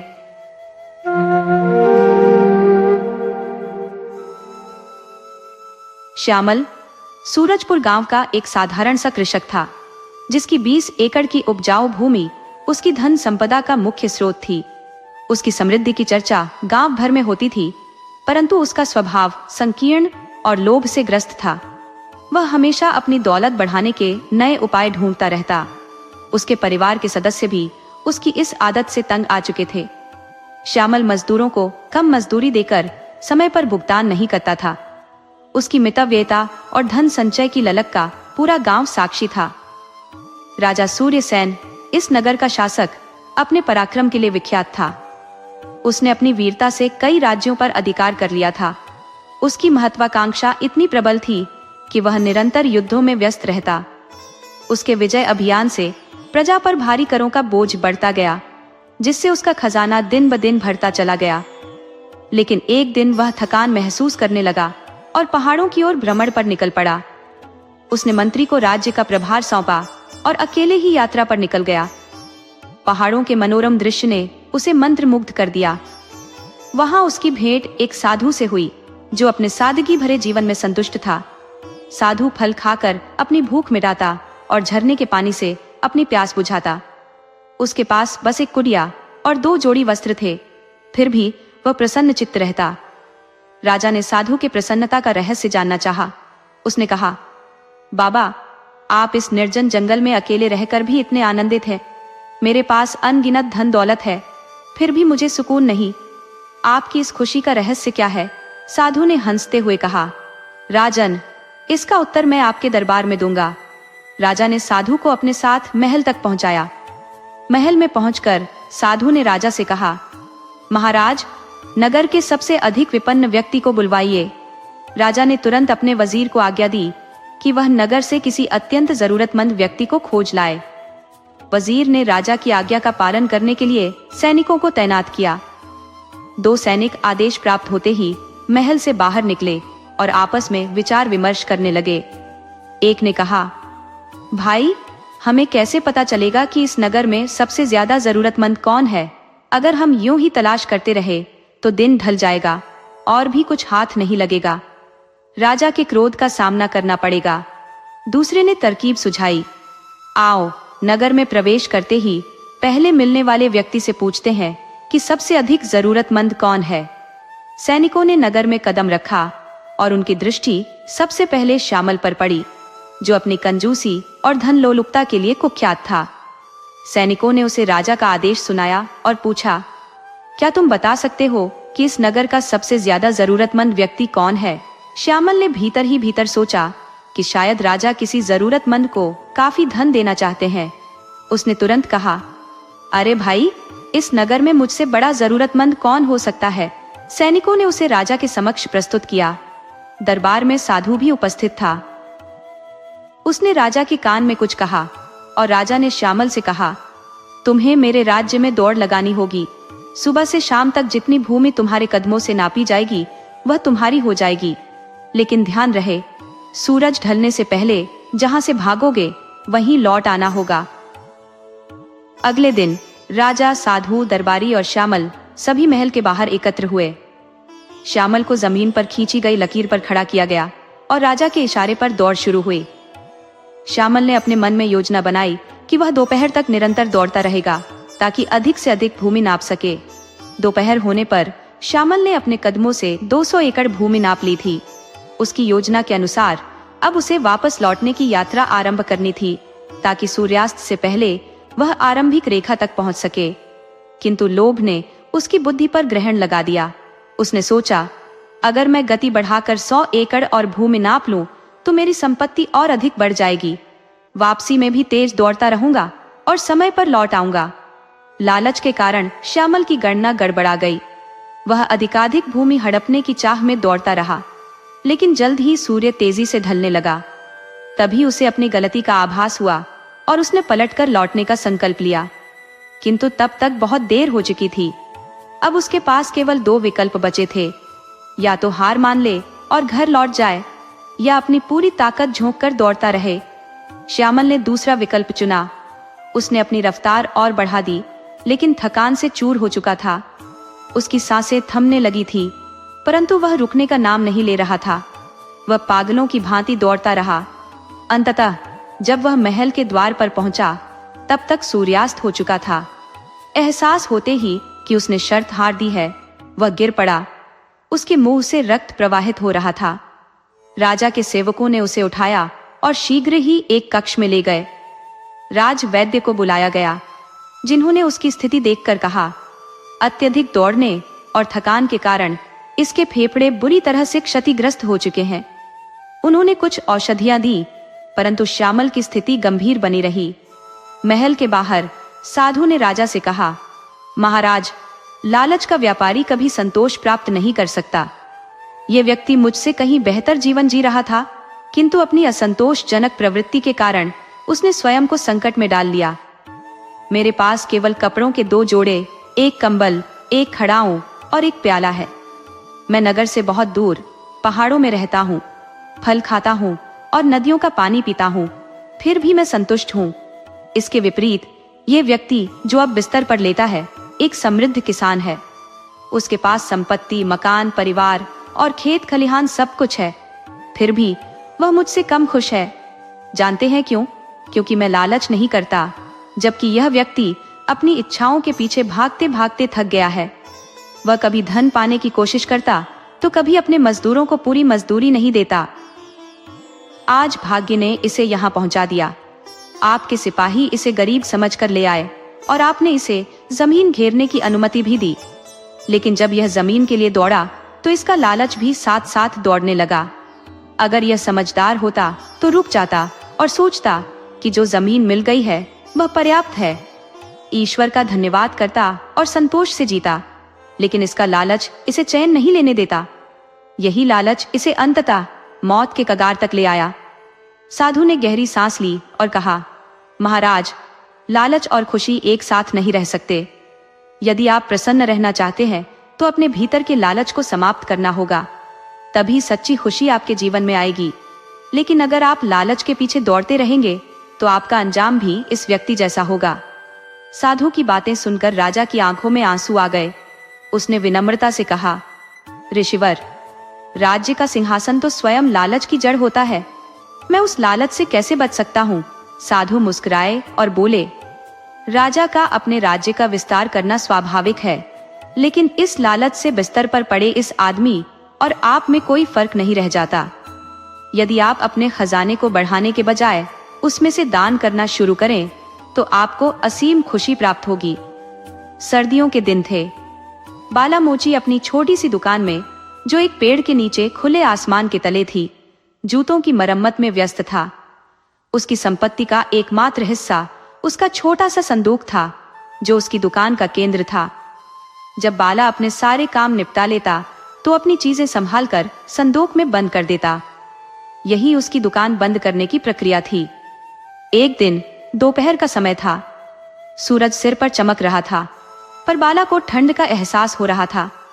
उसके हाथ पांव ठंड से अकड़ रहे थे।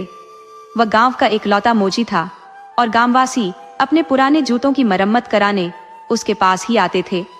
इस कारण बाला को कभी खाली बैठने की फुर्सत नहीं मिलती थी। वह सुबह से शाम तक अपने काम में जुटा रहता था। बाला गरीब तो था, लेकिन उसमें लालच की भावना नाम मात्र भी नहीं थी। उसे मालूम था कि गांव वालों की आय सीमित है और वे बमुश्किल अपना गुजारा कर पाते हैं। बाला खुद भी अनपढ़ था, परंतु उसे उनकी गरीबी का एहसास था। इसी कारण वह उनसे जूतों की मरम्मत का ज्यादा पैसा नहीं लेता था। कई बार गांव वाले उसे काम के बदले सब्जी, अंडे या चावल दे जाते थे। एक बार उसने गांव के जमींदार के बच्चों के लिए नए जूते बनाए तो बदले में जमींदार ने उसे एक बकरी दे दी। उसी बकरी के कारण बाला के परिवार को दूध की सुविधा हो गई थी। बाला अपनी पत्नी और 2 बेटियों के साथ गांव में रहता था। परिवार का खर्च चलाने के लिए उसे कड़ी मेहनत करनी पड़ती थी। उसकी पत्नी भी मेहनती और नेक दिल महिला थी। वह घर के काम के साथ साथ जमींदार के खेतों में भी काम करती थी, जिससे कुछ पैसे मिल जाते थे। दोनों की मेहनत के कारण ही उनका घर चलता था। उनकी बेटियां छोटी थी और गांव के स्कूल में पढ़ती थी। बाला और उसकी पत्नी उन्हें किसी काम में हाथ नहीं लगाने देते थे। बाला हमेशा कहता, तुम बस पढ़ाई करो। फिर भी दोनों बेटियां घर के छोटे मोटे काम कर देती थी, जिससे उनकी मां को थोड़ी राहत मिलती थी। बाला के घर की मरम्मत लंबे समय से नहीं हुई थी। उसके घर में 2 कमरे थे, जिनकी छतें कमजोर हो चुकी थी। बारिश के समय पानी टपकने लगता था। ये सोचकर बाला चिंतित हो जाता कि सर्दियों में बारिश हुई तो क्या होगा। उसने पैसे जमा करने शुरू कर दिए थे ताकि घर की मरम्मत करा सके। हालांकि अभी तक उसके पास बहुत कम पैसे जमा हुए थे, इसीलिए वह सूरज डूबने तक काम करता रहता था ताकि अधिक पैसे कमा सके। उस दिन दोपहर को जब बाला काम कर रहा था, उसकी पत्नी खाना लेकर आई। उसके साथ एक छोटी अंगीठी भी थी जिसमें कोयले जल रहे थे। बाला अपनी पत्नी को और अंगीठी को देखकर बहुत खुश हो गया।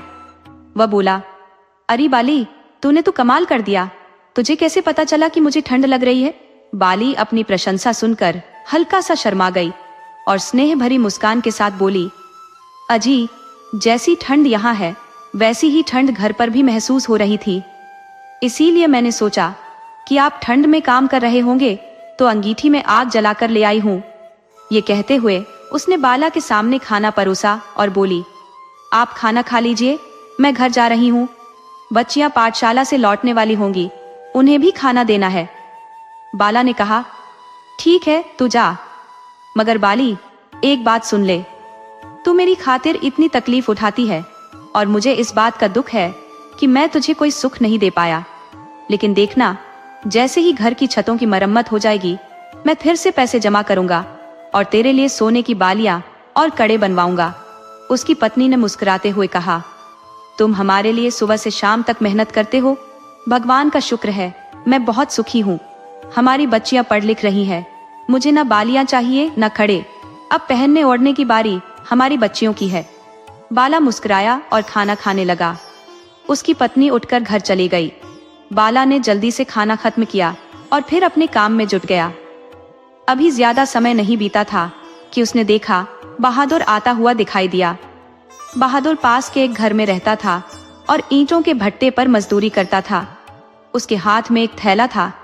वह आकर थैला बाला के पास रखकर बोला, बाला भाई, परसों दूसरे गांव से लड़के वाले मेरी बड़ी लड़की को देखने आ रहे हैं, इसीलिए जूतों की मरम्मत कराने आया हूँ। फटे जूतों में उनके सामने जाने में शर्म आएगी। उसने अपना पांव आगे बढ़ाया। बाला ने देखा कि बहादुर के पहने जूते बुरी तरह फटे हुए थे। उसने चुपचाप थैला उठाया जिसमें बहादुर मरम्मत के लिए जूते लाया था। जूते खस्ता हालत में थे और ऊपर का चमड़ा पुराना हो चुका था, लेकिन बाला ने देखा कि जूतों का तला फटा हुआ था। बाला की अनुभवी उंगलियों ने महसूस किया कि जूते हिरण की खाल के बने हुए थे, जो बेहद नरम, मजबूत और हल्की होती है। मगर जूतों का वजन कुछ ज्यादा ही था। हालांकि बाला ने इस पर ज्यादा ध्यान नहीं दिया। बहादुर ने देखा कि बाला जूतों को इतनी बारीकी से देख रहा है तो वह घबराने लगा। उसे लगा कि बाला शायद इतने पुराने जूतों की मरम्मत करने से मना कर देगा, इसलिए उसने शर्मिंदगी भरे स्वर में कहा, बड़े भाई, जूते बहुत पुराने हैं। पुरानी वस्तुओं के बीच से निकाले ये जूते कभी मेरे दादा के थे, जो अपने समय में बड़ी शानदार स्थिति में हुआ करते थे। दादा के निधन के उपरांत मेरे पिता ने इन्हें पहन पहन कर ऐसा हाल कर दिया कि अब ये लगभग नष्ट हो चुके हैं। यदि बेटी की सगाई की बात न होती तो मैं कभी भी इतने जर्जर जूते लेकर तुम्हारे पास न आता। ये तो इज्जत का सवाल है बाला। बाला ने गंभीरता से कहा, ये जूते हिरण की खाल से बने हैं। हिरण की खाल के जूते अत्यंत महंगे होते हैं। तुम्हारे दादा अवश्य ही धनवान रहे होंगे। बहादुर ने गर्व से उत्तर दिया, हाँ, वह इस गांव के बड़े जमींदार थे, कई जमीनों के मालिक। उनके निधन के बाद मेरे पिता ने सारी जमीन बेचकर वह धन मित्रों पर उड़ा दिया। अगर वे समझदारी से चलते तो आज हमारा यह हाल ना होता। बहादुर की शर्मिंदगी देखकर बाला ने उसे सांत्वना देते हुए कहा, चिंता मत करो दोस्त, इन जूतों को मैं ऐसा बना दूंगा कि देखने वाले देखते ही रह जाएंगे। बहादुर ने नजरें झुकाकर कहा, बाला भाई, एक बात और है, इन जूतों की मरम्मत के पैसे मैं बाद में दूंगा। अभी तो लड़के वालों के खाने का इंतजाम ही नहीं हो पाया है। मैं भट्टे के मालिक के पास जाऊंगा, शायद वह कुछ रकम उधार दे दे। बाला ने कहा, देखो बहादुर भाई, जैसी तुम्हारी बेटी वैसे ही मेरी भी बेटी।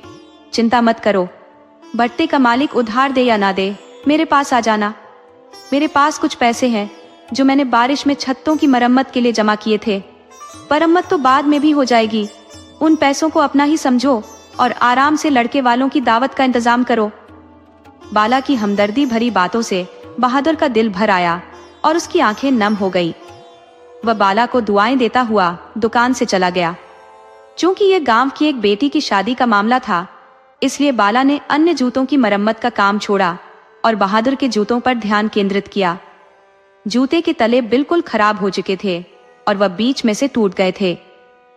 बाला ने अपने संदूक से सबसे महंगा तला निकाला, जो वह गांव के अमीर जमींदारों के जूतों में लगाया करता था। वह अपने काम में लग गया और शाम होते होते जूते तैयार हो गए। बाला ने उन पर इतनी मेहनत की थी कि जूते बिल्कुल नए लग रहे थे। उसने अपनी सारी चीजें संदूक में बंद की और कुंडी लगाकर बहादुर के जूतों का थैला उठाया और अपने घर की ओर रवाना हो गया। घर लौटते वक्त उसके चेहरे पर एक मुस्कान थी। वह तेजी से घर की ओर बढ़ रहा था, जैसे उसे जल्दी से जल्दी पहुंचना हो। घर पहुंचकर उसने जूते एक तरफ रख दिए। उसकी बेटियां खेल रही थी और बाली रात का खाना बना रही थी। बाला ने उसे बुलाया और बहादुर के जूते दिखाए। फिर उसे पास बिठाकर धीरे धीरे कुछ बताने लगा। बाला की बातें सुनकर बाली की आंखें हैरत से चमक उठी। अपनी बात समाप्त करने के बाद बाला ने अपने कुर्ते की जेब से एक पुराने कपड़े की पोटली निकाली और बाली को दिखाई। पोटली में कई चमकते हुए हीरे और सोने के सिक्के थे। बाली उन्हें देखकर हैरान रह गई और बाला ने खुशी खुशी कहा, चलो अब हम बहादुर के घर जाएंगे। बेटियां खेल रही हैं, तुम चूल्हे की आग थोड़ी धीमी कर दो, हम जल्दी लौट आएंगे। कुछ ही देर बाद बाला अपनी पत्नी के साथ बहादुर के घर पहुंचा। बहादुर घर पर ही मिला, लेकिन उसकी दशा चिंताजनक थी। वह बहुत परेशान और उद्विग्न दिख रहा था। जब बाला और उसकी पत्नी बैठे तो बहादुर ने अपनी व्यथा प्रकट की। भट्टे के मालिक ने पैसे देने से मना कर दिया। उन्होंने मेरी न केवल बेइज्जती की, बल्कि कहा कि मैं हर वक्त उधार मांगने आ जाता हूँ। बाला ने मुस्कुराते हुए जवाब दिया, भगवान बहुत दयालु है। मैं तुम्हें एक कहानी सुनाता हूँ, इससे तुम्हारा मन हल्का हो जाएगा। बाला की इस बात से बहादुर का परिवार हैरान था। उनकी नजरें बाला पर टिक गई। फिर बाला ने कहना शुरू किया, बहादुर, तुम्हारे दादा बेहद संपन्न व्यक्ति थे। जब मैंने उनके जूतों को खोला तो उनकी एड़ियों में से यह चीजें निकली। उसने एक पुरानी कपड़े की पोटली निकालकर बहादुर के सामने रख दी।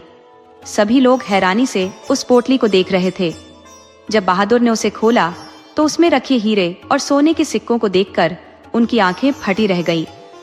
बाला ने वह पोटली बहादुर के हाथों में थमाई और कहा, मुझे लगता है कि तुम्हारे दादा ने इस दौलत को चोरों और डाकुओं से बचाने के लिए अपने जूतों में छुपा दिया था। इतनी दौलत देखकर बहादुर और उसका परिवार अवाक रह गया। बहादुर की पत्नी खुशी के मारे रोने लगी। कुछ देर बाद बहादुर ने बाला का हाथ पकड़कर कहा, बाला भाई, तुम इंसान नहीं, भगवान के दूत हो। मैं तुम्हारा यह उपकार कभी नहीं भूलूंगा। पूरे गांव में तुम्हारे जैसा ईमानदार आदमी दूसरा नहीं होगा। बाला ने जवाब दिया, बहादुर, यह धन तुम्हारी बेटी की किस्मत से तुम्हें मिला है। इसे बेचकर पहले उसकी शादी करना, फिर कोई कारोबार शुरू करना। बाला और उसकी पत्नी जब घर लौटने लगे तो पत्नी ने कहा, आप इतने ईमानदार कैसे बने? यह खजाना आप अपने पास रख सकते थे। इसे बेचकर घर की मरम्मत और जेवर बनवाए जा सकते थे। बाला हंसते हुए बोला, हमारे घर की छत भी ठीक होगी और तेरे जेवर भी बनेंगे, लेकिन यह सब मेरे मेहनत के कमाए हुए पैसों से होगा। पत्नी उसकी बात सुनकर खुश हो गई और बोली, मैं और मेरी बेटियां बहुत भाग्यशाली हैं जो तुम्हारे जैसे पति और पिता मिले। बाला अपनी तारीफ सुनकर शर्मा गया और मजाक में कहा, जल्दी चलो, मुझे भूख लगी है। कुछ समय बाद बाला ने अपनी मेहनत से धन इकट्ठा किया, घर की छत मरम्मत करवाई और पत्नी के लिए जेवर भी बनवाए। तो दोस्तों, ऐसी ही प्रेरणादायक कहानी लेकर फिर आऊंगा। धन्यवाद। अगर आपको हमारी कहानियां पसंद आए तो वीडियो को लाइक करें, चैनल को सब्सक्राइब करें और अपने सुझाव कमेंट में जरूर दें। आपके सहयोग से आपका अपना चैनल ज्यादा से ज्यादा लोगों तक पहुंच पाए। धन्यवाद।